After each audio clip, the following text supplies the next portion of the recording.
Welcome to LeadHER Talks today. Today we are exploring a spooky, fun, and soulful remembrance with all things Halloween and Día de los Muertos. I'm Rosario Lawrence, and I'm here with our co-founders, Chantal Camarillo and Vanessa Montañez. Let's kick it off, Vanessa. So we're going to talk a little bit about the history of Halloween, ladies. Halloween traces back to the Celtic festival, Samhain, marking the end of harvest and the threshold of winter. People believe that the boundary was between the living and the dead are really thin. They would light up bonfires, they wore disguises, hence the Halloween concept. And later the church introduced All Hallows Eve, which most of us know, and it was because Irish immigrants brought the traditions to the U.S., evolving the costumes, pumpkins, and the trick-or-treating. We make it our own. So what we were going to talk about today is a lot more on Halloween traditions and confessions. And then we're also going to talk a little bit about Día de los Muertos. Miss Chantal, my amazing sister, I know Halloween is one of your favorite holidays, and the kids too. Why do you decor and do the costumes or candies? And what's your favorite part of Halloween and why? I think traditionally we've always celebrated Halloween. Having attended Catholic school, believe it or not, I think our Catholic school was far more inclusive of that tradition in terms of dressing up and then doing costume contests. That was always one of my most favorite and cherished holidays growing up. And as a parent, I feel that it was something that my kids also, given the fact that I felt like I had to always showcase the seasons as well as the holiday for my kids throughout the house. Halloween for me was always the fun one because it gets spooky. Throughout the years, I've actually invested slowly but surely of just picking up decor afterwards, purchasing decor once the season was over. And now I've stockpiled a bunch of stuff. My kids look forward to it. They help me create. But given our mother's health, I was taking a step back and heading back into work again and juggling life. And it was my kids that were like, Mom, are we going to have a Halloween party? I was like, no. And it wasn't until I started getting text messages from the parents of my kids' friends. They're like, hey, I heard you're having a Halloween extravagance. And I was like, oh my God, the pressure's on. So I decided, you know what? There's going to be a block party going on here through West Angeles. They call it the West Adams District. They've been doing this for several years, but I've never attended. And now I'm like, you know what? I'll take the kids. So I'm actually will be hosting a last minute Halloween party for my son and my daughter's friends that are all going to come over. We're going to do that. And then afterwards, we're going to host something here. It was impromptu, honestly, but I think that makes it fun. It's the time to dress up. You can be anything you want to be. And I love the creativity. I remember Vanessa for many years, we would go to West Hollywood. And everything is just over the top. The creativity is on another level.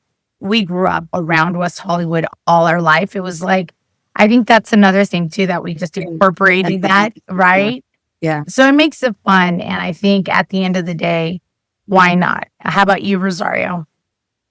I love to decorate. This year, I'm taking a little bit of a pause with Halloween and possibly into the holidays, but I do have a little bit of a collection. Not quite to the extent that you do, but I do love it. I think that Halloween is really fun and creative, and it helps you go into a little different world for a day. You could be your alter ego, right? Your alter I'm going to be this person for the day. So I think it's a lot of fun. That's as far as I take my Halloween, but especially when the kids are younger, it's a little different, but now it's a little bit more subtle. I would also recommend, believe it or not, I just recently did this. I have never done this in the past. I really do want to give credit to social media.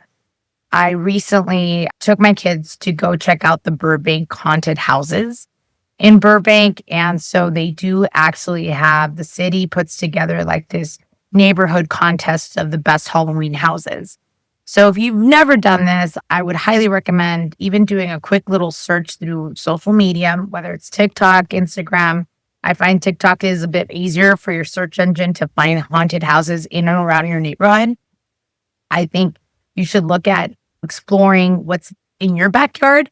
But if not, if you have the ability to go to some of these other locations like Burbank, It is well worth it. I was beyond impressed. Burbank is the hub for a lot of entertainment studios out there. There was a few individuals that we met, owners of homes in movie productions. They went above and beyond. You could take a look at some of the top 10 houses there. It is insane. Some of them do convert them into mazes. Some of them are actual shows going on. My favorite was the Beetlejuice house. But for those little ones, they even had a full-on Disney villain castle to another level. I know that I'm not the only one that loves Halloween. You could see this through the eyes of other adults like myself. So I find that really fun. So I highly recommend, if you haven't done so, do that. It was incredible when I saw the pictures and the videos that you showed me. There was no house. It was like that theme. You're like, wait, where's the house? The house was completely gone. And all you could see is like this new visual backdrop. You could see like Disneyland back there, or you could see Pirates of the Caribbean. You're like, wait, where's the house? There was like a boat in the front of the house. Oh. Then also Beetlejuice. It was like so extravagant, so well done. You're like, it was like a movie set. It most definitely was. And so just kudos to Burbank and the city and Yeah. the community that really does embrace this, and they welcome others from outside communities to take a look. I would also recommend like Descanso Gardens. They have a beautiful jack-o'-lantern display as well. You do pay to go in versus Burbank. That's just your gas to get there. Ultimately, some locations do ask for donations, but if not, there's always pumpkin patches. I think those are always a lot of fun. You've got amusement parks that after hours, they take it to the next level. If you like screams and scares, you definitely can go to some horror night shows as well as scare fests. I know I do that traditionally with a group of my friends and my son, actually. We look forward to this. It's a lot of fun, but that's what we're in. We grew up in West Hollywood, and I was blessed to be the only child for a long time. Our mom would do these amazing, creative paper mache costumes for myself. So every year I would win first place at West Hollywood Park on San Vicente. And that's where I would grow up. As my niece would say, Vanessa, you're a little extra, because one year I was a butterfly and I had this beautiful paper mache with glitter. Another year I was a mermaid. Another year I was a bride. And then when Grease came out, I had to be Olivia Newton-John. I had the same outfit. It was adorable. I'm like a little girl here. I loved West Hollywood because we had so much creativity within the community. And then they started making a parade on San Monica Boulevard.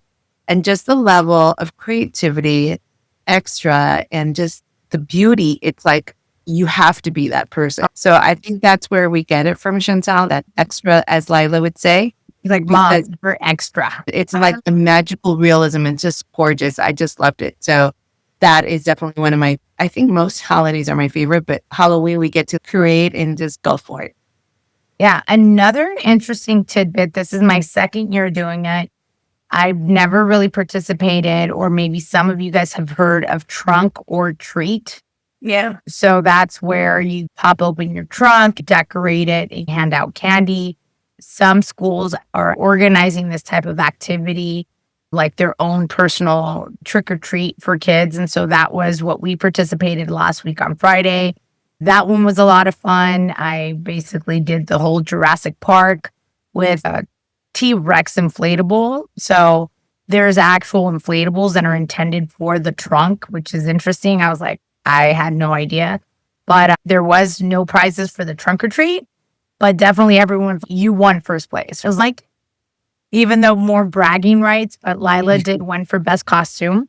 And she did do her little dinosaur egg with paper mache. So she was like the lost girl in Jurassic Park. And so that was a lot of fun when it comes to decor and taking it to that other level. I'm all for it.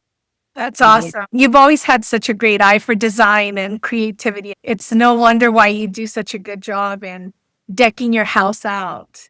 And would it be North LA? Ventura County is Calabasas has Night at the Jack, where they do all these really creative ways they work with the pumpkins. And again, it's like all this design from characters of Disney to actors, and they're carved into these pumpkins. It's just incredible work. So that's another thing that our LeadHERs out there can take the family to. But I definitely want to check out Burbank. That sounds really neat. You have to. I know Paloma would love it. Just drive up there. No, from the hours that I saw, and again, because I'm pretty sure permits get pulled and all of this, and also to respect the other neighbors, because again, these streets get filled up. And I'll share some of the photos, Rosario, so maybe we can post those here just so that they could see. It starts from Friday through Sunday from 7 to 10 when sun goes down. So as soon as the sun goes down, the lights go on, the shows go on. Some of these have cosplay of individuals dressed up to scare or bring out the fun for the little ones. I did see Cruella de Vil. I did see Captain Hook. I did see Goofy, literally legit costumes, you guys, that it was just incredible. I would just say, just to even take a picture of some of these entire productions, it's incredible. But by far, my favorite was Beetlejuice, and then followed by the Clown House. The Clown House was insane. You do walk through the alleyway, and that must have been several neighbors that allowed them to decorate on all ends of the alleyway. There's clowns hanging from it's just freaky. And that one by far I thought was the busiest of all the houses besides the Disney house. Amazing. From playful, spooky to meaningful, sacred, let's cross right over this bridge. Is so meaningful of tradition and remembrance. I have a fond place in my heart for Coco, the movie, because it shares a lot of the culture, our background. And for me, I didn't really grow up celebrating to the extent I think that my family has celebrated de los Muertos.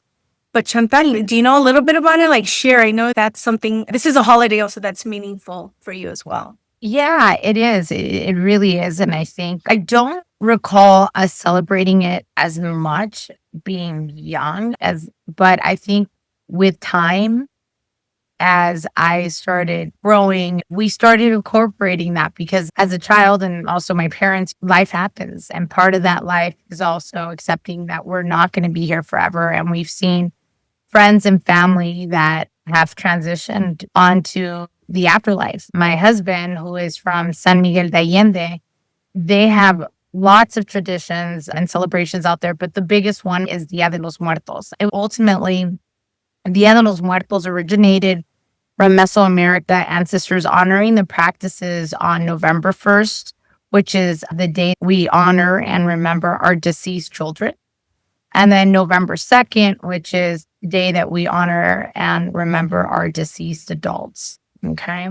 And pretty much it falls alongside the All Saints or All Souls Day. That was something very prevalent in Catholic school, but not specifically Dia de los Muertos, with exception if you would be more aligned in a Spanish community church. You could see that, right? They would put up pictures and stuff like that. I do remember that very much. Nevertheless, I would say some of the iconic things that you will get out of the symbolisms around it, you're going to see definitely a lot of marigolds. Correct me because I always butcher this one, but the cempasúchil flower.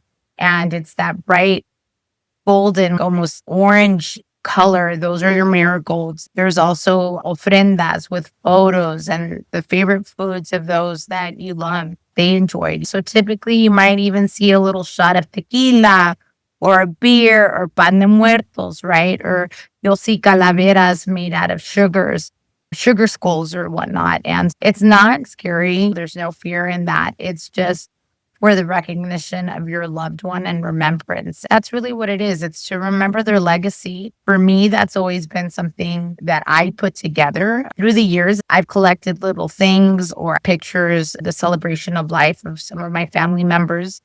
I will keep that as a keepsake or pictures that I've already printed out.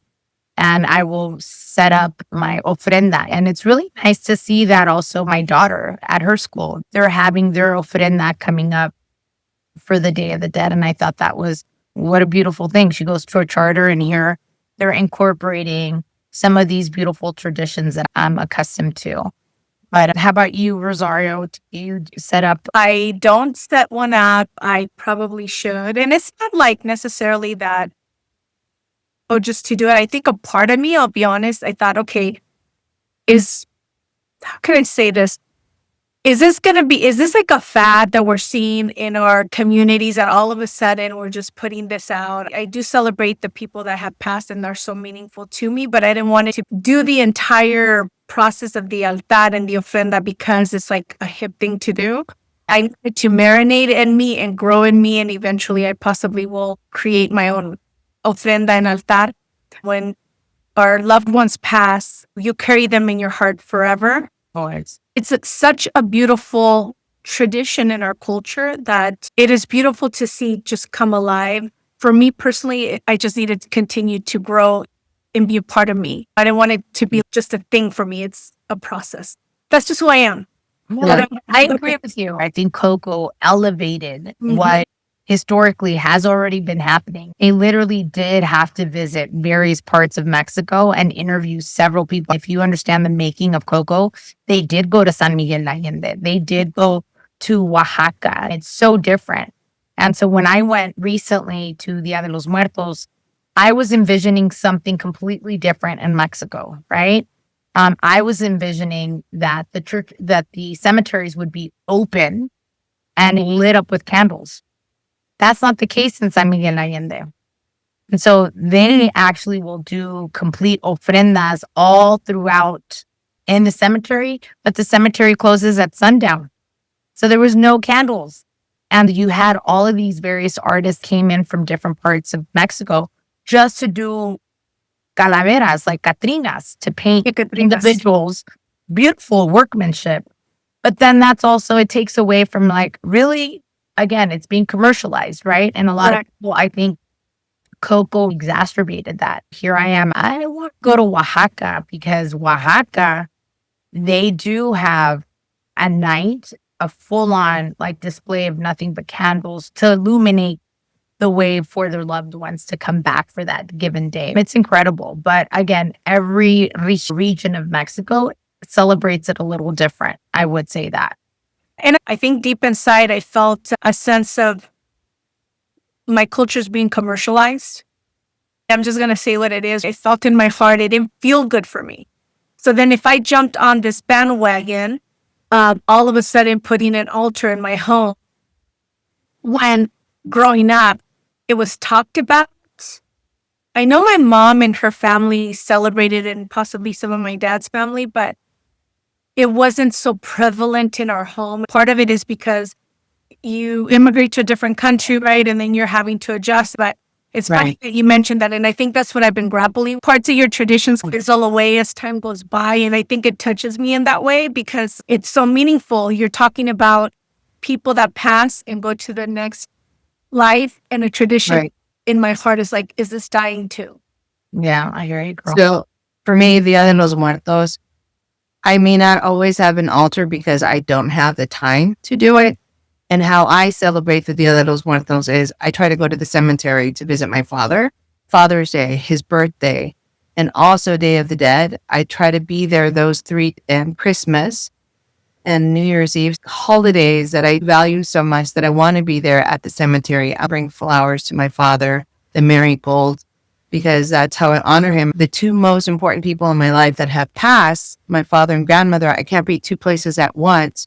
So when I go to reflect and be there with my father, I'm there for all my others, loved ones that I've passed, as well as my grandmother. And I try to think of all the people that I loved that are no longer with me, but in my heart, to your point. And that's how I honor Day of the Dead, by being there. And I always try to make it a point to be there. And if I can't, because life happens, and I'll turn on a candle and put on their favorite music and just remember them with nothing but love and reverence. What's the story of someone that you remember this season, and what lessons of legacy do you think that they left behind now as we honor those that are no longer here with us? And that's a hard one.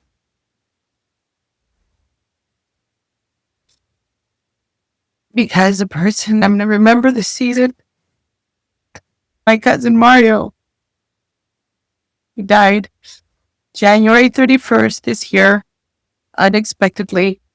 He was like my big brother. And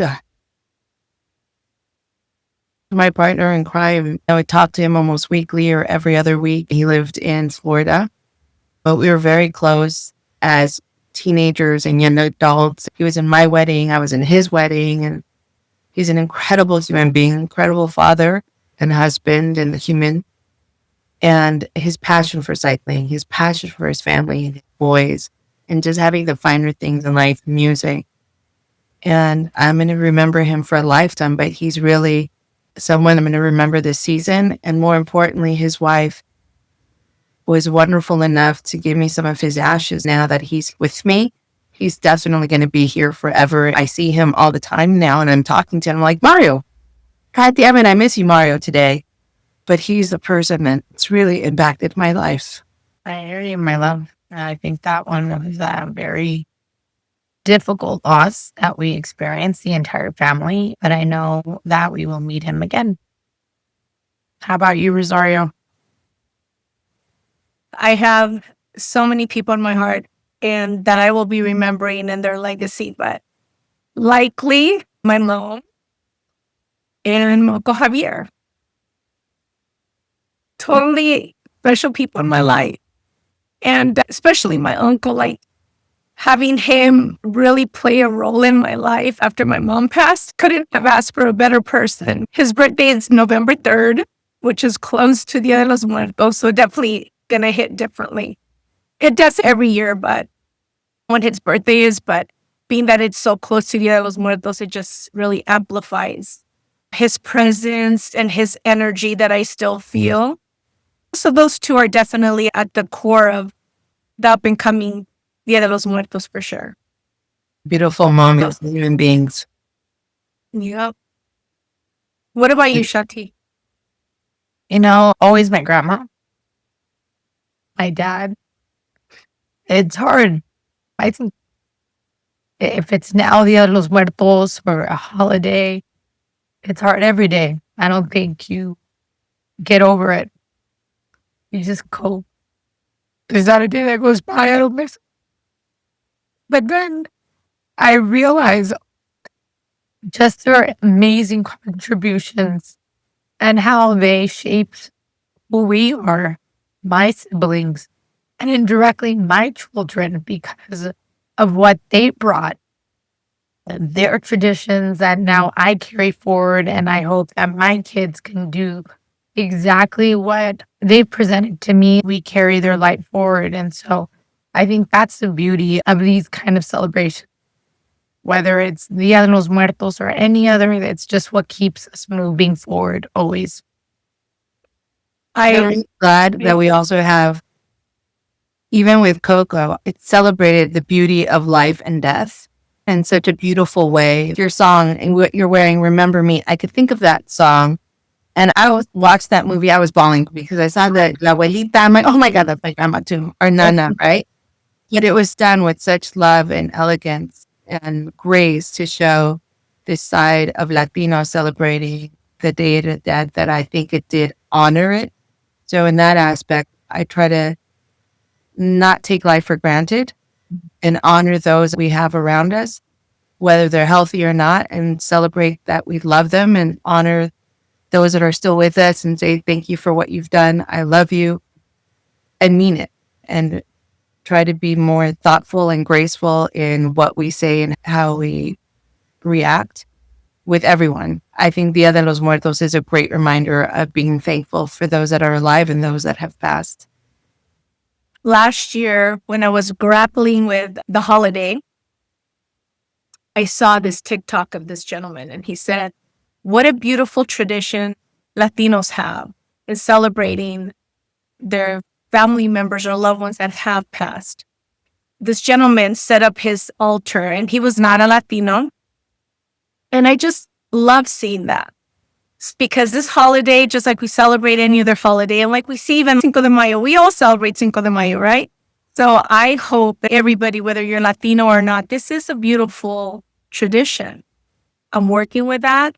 You're all following me with my journey. Maybe next year I'll have a full-blown ofrenda up. I'm adopting it, reintroducing it, re-engaging into this beautiful part of my culture that I don't want to die. And I hope you all also celebrate with us and celebrate those that have passed. I thought that was beautiful when I saw that, this gentleman, and he was so proud. It was beautiful. It's great. I'll ask this commitments or action item, ladies. As we go into the future, how are you going to keep this tradition alive or rebirth this? I'm making a commitment for myself. I won't have an ofrenda this year, but I may introduce it a little bit. We'll see. Yeah. This week, I'm going to start reintroducing this beautiful tradition with my family. What about you, Till? Rosario, just I would tell you by little or whatever pictures you want it, and fresh flowers. I do have quite a few little things of calaveras that I've purchased. And so I put it in my container and pop it out right around this time. I already have the container right here ready to go. Right now it's still Halloween themed, but my kids and I, it's easy peasy, but it's fun and my kids enjoy it. Part of it is really trippy because some of the pictures are from family members that they've never even met. And they'll ask, who was this? And it's like going through memory lane, verbal, visual family tree of me telling them, this was your uncle. It's actually something that I look forward to and they do too. It's good to have those communications with your kids to let them, it's also part of life, right? For sure. Yeah. How about And you, Masa? I love going to mom's house and seeing her altar and her ofrendas. And she really is proud and she puts it to the next level with beautiful candles and lights. She honors those that she's loved, whether it was a good friend, a family member, a colleague. She does it with such love and respect that sometimes I want to know, oh, mom, who is this? To your point, oh, that was my coworker. So, and then she'll give me a nice little story. I love honoring other people's altars. My sister does a wonderful job when I go to her house. And you incorporate both your husband's family, your friends, and our family. I think it's beautiful. It's just from a place of love. For me, I have my own little drawer of my remembrances, and then I try to take them out when possible. I'm going to do a better job next year to really go to the next level and honor more the people that I've loved and cherished that are no longer with me. This was such a great time with both you, Chantal and Vanessa, and everybody that's watching.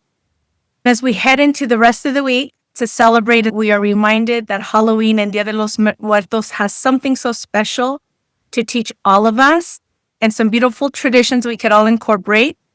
Halloween tells us just go have fun, be creative, be someone for the day that you aspire to be or that person you want to be playful about, and just have fun. And then Día de los Muertos is so special and powerful that could really help you reflect on not only you as a person, your loved ones, how you go about it in the world, because one day we will all no longer be here.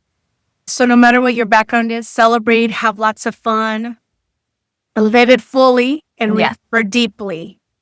So if you're dressing up and you're celebrating, or you're going to light a candle, or you're going to go ahead and go all out and do your ofrenda, whether it's little or small or big, tag us, tag LeadHER Talks. We would love to repost and see that you're engaged with us and enjoying this conversation, getting to know each other a little deeper as we go on our journey. So again, everyone, Happy Halloween. Tag us or share with us on our link. We want to see it. We want to see you guys, amazing leaders. So thank you. Bye, everyone.